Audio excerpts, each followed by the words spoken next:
बड़ी खबर जो आ रही है वो मुंबई से आ रही है। ड्रग्स केस में सभी आरोपियों को कोर्ट में फिलहाल पेश किया जा रहा है, जिनमें कि एक शाहरुख खान के बेटे आर्यन खान भी मौजूद हैं। इनकी कस्टडी पर दरअसल सुनवाई आज होगी। कल किला कोर्ट ने आर्यन खान, मुनमुन धमेचा और अरबाज मर्चेंट को एक दिन की पुलिस कस्टडी में भेजा था, जिसकी अवधि आज पूरी हो रही है। हमारे साथ अनुज, हमारे सहयोगी जुड़ रहे हैं ज्यादा जानकारी के साथ, उनका रुख करते हैं। अनुज, सभी 8 आरोपियों की पेशी हो रही है। रिपोर्ट्स के मुताबिक ये कहा जा रहा था कि एनसीबी इस कस्टडी को बढ़ाने की मांग कोर्ट से करेगी। जी बिल्कुल, सभी 8 को आज कोर्ट में पेश किया जा रहा है। जिस तरीके से एनसीबी ने आज सुबह क्रूज पे रेड किया और रेड करने के बाद एनसीबी को कुछ क्वांटिटी में ड्रग्स मिले और ड्रग्स मिलने के साथ साथ 8 लोगों को एनसीबी ने हिरासत में लिया, उनसे पूछताछ कर रही है। तो ऐसे में एनसीबी का साफ तौर पे यही कहना है कि उनको कई अहम कड़ियां मिल रही हैं, जिसको लेकर शुरू में हालांकि कल जब कस्टडी मिला था उसके बाद एनसीबी ने कहा था कि शायद वो आगे की कस्टडी न ले, खासतौर पे आर्यन खान का। लेकिन बाद में एनसीबी का ये मानना है कि जिस तरीके से पूछताछ उनकी चल रही है, जिस तरीके से तमाम इस पूरे मामले में एक एक कड़ियां जुड़ रही हैं, ऐसे में एनसीबी रिमांड की मांग कर सकती है कोर्ट में। और साफ तौर पर एनसीबी का यही कहना है कि इस मामले की अभी कई कड़ियां जुड़नी बाकी हैं, जैसे कि ये ड्रग्स जो है वो कहां से आया था, क्रूज में किस तरीके से ड्रग्स पहुंचा था, वो कौन कौन लोग थे जो क्रूज में ड्रग्स लेकर आए थे, साथ ही साथ ये जो ड्रग्स सप्लायर हैं वो किस तरीके से कांटेक्ट में थे, चाहे वो आर्यन की बात की जाए या बाकी आरोपियों की बात की जाए। तो ऐसे में एक अहम कड़ी जो है इस पूरे मामले के आर्यन खान है और इसी वजह से एनसीबी जो है इस पूरे मामले में आर्यन की रिमांड की अवधि बढ़ाने की मांग कर सकती है। जी अनुज, और उसके बाद जो ताजा अपडेट है उसके मुताबिक एक बार फिर से क्रूज पर छापेमारी की गई थी। एनसीबी ने फिर वहां से ड्रग्स बरामद किया है। कल सुनवाई के दौरान एनसीबी किसी लेन देन की बात कर रहा था कि कुछ लेन देन ऐसा है जो कि शक के घेरे में है। उसके अलावा व्हाट्सएप चैट्स का जिक्र भी किया गया है।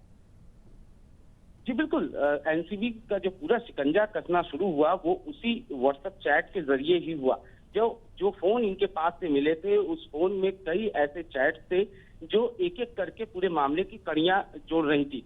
साथ ही साथ जब शुरुआत में पूछताछ जब की गई सभी आरोपियों से तो उन्होंने सिरे से इनकार कर दिया, लेकिन बाद में जब उनसे काउंटर सवाल पूछे गए तो आखिरकार उन्होंने एक्सेप्ट कर लिया तो उन्होंने ड्रग्स लिया था।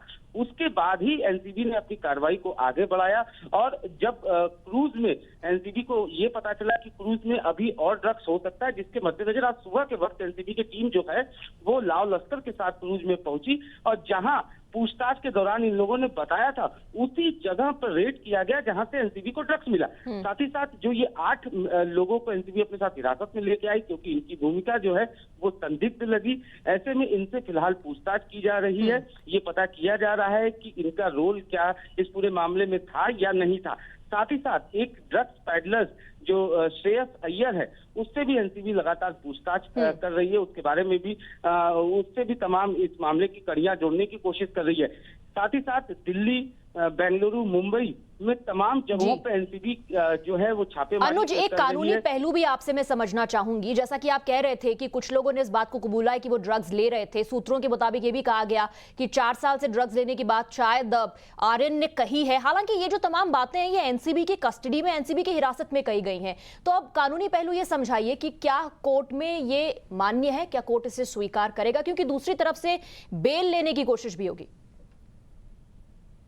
जी बिल्कुल, जहां तक बात की जाए कोर्ट की तो निश्चित तौर पर एनसीबी ये बात कहेगी कि जो तमाम एविडेंसेस हैं और साथ ही साथ जो हमने कल देखा था इस पूरे मामले में एनसीबी ने जो अपनी तमाम चार्ज जो बनाई थी, जो पेपर थे उसमें साफ तौर पे इस पेपर में ये लिखा हुआ था कि किस तरीके से आर्यन ने इन बातों को एक्सेप्ट किया और बाकायदा आर्यन ने उस पर सिग्नेचर भी अपना किया हुआ है। साथ ही साथ एनसीबी कोर्ट में ये बताएगी कि किस तरीके से वो पूरे मामले की कड़ियां जोड़ रही हैं। जो चीज आर्यन बता रहे हैं वो उस पर आर्यन है, जो बाकी आरोपी जो बता रहे हैं उस पर एनसीबी जो एक्शन ले रही है उस पर एनसीबी को सफलता मिल रही है। ये तमाम बातें जो है एनसीबी जब बताएगी कोर्ट में, हालांकि जहां तक दूसरे पक्ष की बात की जाए, बचाव पक्ष की बात की जाए तो बचाव पक्ष निश्चित तौर पर इसका विरोध करेगी। बचाव पक्ष ये चाहेगी कि जेसी में जाए ताकि वो बेल एप्लीकेशन मूव कर सके। तो निश्चित तौर पर जहां एक तरफ एनसीबी ये चाहेगी कि उन्हें रिमांड मिले, क्योंकि निश्चित तौर पर एनसीबी को इस पूरे मामले में रिमांड लेने पर सफलता मिल रही है, वो देखने को भी मिला। क्योंकि अगर रिमांड ड्रग पेडलर और ड्रग सप्लायर से लिंक की बात भी एनसीबी कह रहा है। सिर्फ ड्रग्स लेने का, कंजम्पशन का ये मामला नहीं है, लेन देन का मामला भी है। और अरेस्ट मेमो की बात कर रहे थे हमारे सहयोगी अनुज। इस बीच ये तस्वीरें भी इस वक्त आ रही हैं, सभी 8 आरोपियों को कोर्ट में पेश किया जा रहा है। अपने अरेस्ट मेमो में ये आर्यन खान ने लिखा है कि किन धाराओं के तहत उन्हें गिरफ्तार किया जा रहा है, इस बात को वो समझते हैं और अपने परिवार वालों से वो ये कह चुके हैं। इसी पर एक रिपोर्ट देखिए। आर्यन खान, उम्र 23 साल, पहचान बॉलीवुड सुपरस्टार शाहरुख खान का बेटा। मुंबई से गोवा के लिए एक क्रूज रवाना होता है, कार्डेलिया द इम्प्रेस। दिल्ली एनसीबी ने मुंबई एनसीबी को जानकारी दी कि गोवा जाने वाले कार्डेलिया क्रूज में रेव पार्टी का प्लान है। इस रेव पार्टी में बड़ी मात्रा में ड्रग्स का इस्तेमाल होना है। इनपुट मिलने के बाद मुंबई के पास समुद्र में नारकोटिक्स कंट्रोल ब्यूरो ने अब तक की सबसे बड़ी छापेमारी कार्रवाई को अंजाम दिया।